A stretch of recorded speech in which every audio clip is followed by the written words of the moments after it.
It's time for Recipe of the Day.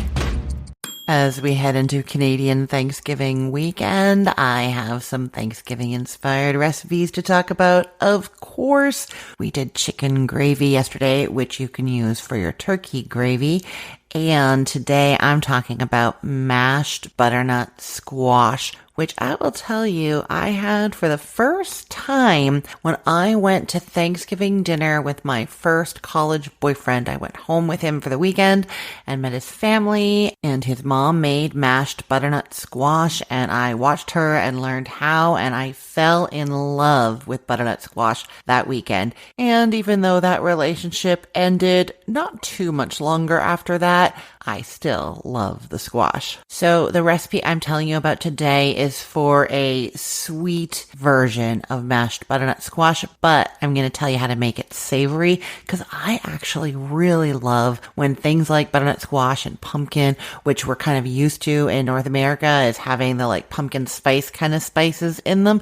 I really like taking a more like Italian version where they're nice and savory, maybe sage and Parmesan cheese, that kind of thing. It's really, really good. Anyway, you're going to take it, sweet or savory. The beginning is the same. I'm telling you, this is the easiest mashed butternut squash recipe because we are roasting the whole butternut squash, just tossing it in the oven just about. And so you don't have to worry about peeling it first. I know I've talked to you about this before. Not everybody has this problem, but some people, me included, have a mild allergic reaction to the sap that comes out of butternut squash, and it puts this like coating on my fingers. So the squash itself is like unwieldy and awkward and roly-poly. So that's already annoying, but add to it that I'm having this like weird reaction on my hands and I just do not want to deal with it. So many of my butternut squash recipes start with you poking some holes in the squash. Just use a knife, poke some holes. And then I do like to take my baking dish and put some aluminum foil or parchment paper. That's because some of those liquids come out of the squash and they're very sweet. And so they can burn on your pan. So cleanup is annoying. So if you can line your pan, that's going to help. And then that's going into an oven that is preheated to 425 degrees Fahrenheit until a skewer or knife poked in several different places goes right through very easily. That is going to take 60 minutes to 80 minutes depending on the size and density of your squash. They are just different from one to the next, and so it can't always be the same amount of time. It'll be mottled brown in color and a little bit shriveled, and you have that knife or skewer test that's going to let you know when it's done. Then, while wearing oven mitts, you're going to cut that cooked butternut squash in half lengthwise and use a spoon to scoop out all the seeds and stringy flesh surrounding them. Throw that out, although you can roast butternut squash seeds the way you do pumpkin seeds. You just don't get very many of them, and so I don't actually find it to be that worth it, but totally fun thing to do if you want to. And then you're going to peel the outside of the butternut squash, but it's very easy to do. It just kind of comes off. I just get a paring knife and just grab a little bit of that peel with the knife and start going, and it just comes off. And at this point, once it's cooked, that allergic reaction doesn't really happen, although you don't want to be touching it too much because it's hot, right?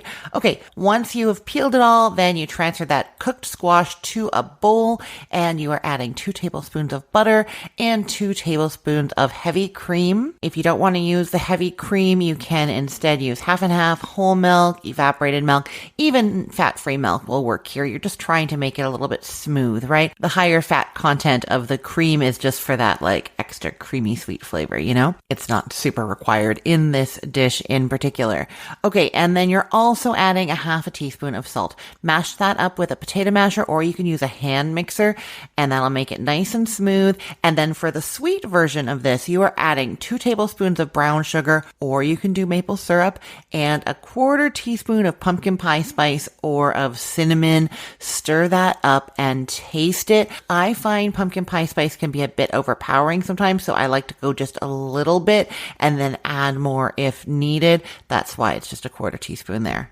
Now, if you instead wanted to make this savory, you would skip the brown sugar or maple syrup and the pumpkin pie spice. Instead, stir in a good pinch of black pepper and a half cup of shredded Parmesan cheese. I also like a little sprinkle of sage or rosemary, sometimes a little garlic powder in there. And then you get that nice savory, almost like you expect it to be the filling of like a butternut squash ravioli, that kind of thing. So good. I will put the link to this recipe in the show notes for this podcast episode, or you can head to cookthestory.com/ROTD and get it there, or find it in our Facebook group, facebook.com/groups/recipeotd. And hey, just a quick note. I'm on a recording hiatus right now, so for the next little while, I'm replaying episodes from the archives, including this one. If you heard me mention a holiday, a season, or something going on in my life that seemed a bit off, that's why. Thanks so much for listening, and I hope you're enjoying these older episodes. I am Christine Pittman from cookthestory.com, thecookful.com, cookfor2.us, and from this podcast, Recipe of the Day. I hope you have a great day. Let's get cooking.